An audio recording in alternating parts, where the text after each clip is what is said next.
শুক্রবারের একটা হাদিস শুনেন, ইবনে মাজার 1056 নম্বর হাদিস।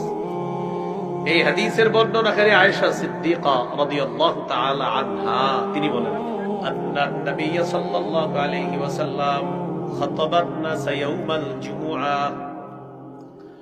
রাসূলুল্লাহ সাল্লাল্লাহু আলাইহি সাল্লাম জুমার নামাজের দিন সাহাবীদের উদ্দেশ্যে একটা ভাষণ দিলেন, খুতবা দিলেন। তো ভাষণের সময় তাকায় দেখে কিছু সাহাবীদের গায়ের মধ্যে কাজের পোশাক, মানে যেই পোশাক পরে কাজ করে ওই কাজের পোশাক।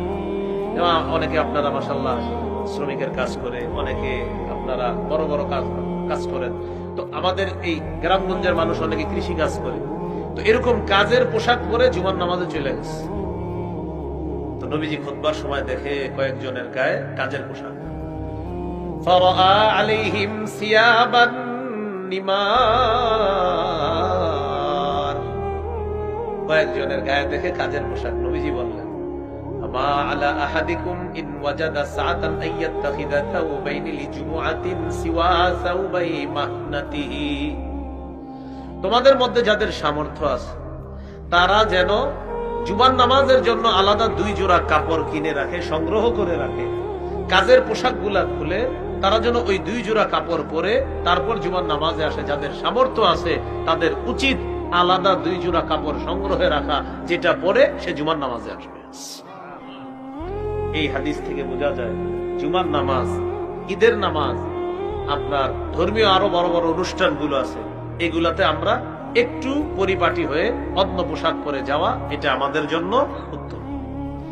কিন্তু আমরা নামাজে একদম নিম্নমানের পোশাক পরে গেলেও বিয়ের অনুষ্ঠানে কিন্তু আমরা সর্বোচ্চ দামি পোশাকটা পরে যাই, ঠিক না?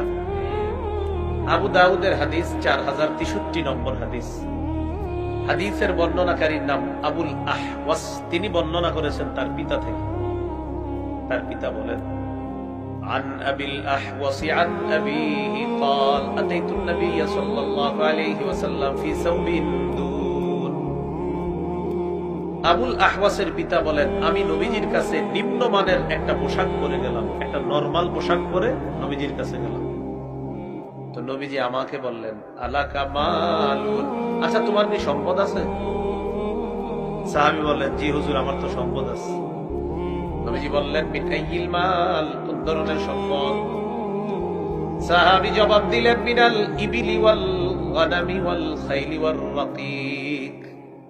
قد آتاني الله من الإبل والغنم والخيل والرقيق। ইয়া রাসূলুল্লাহ, আল্লাহ তাআলা আমাকে উট দিয়েছেন, আল্লাহ আমাকে মেষ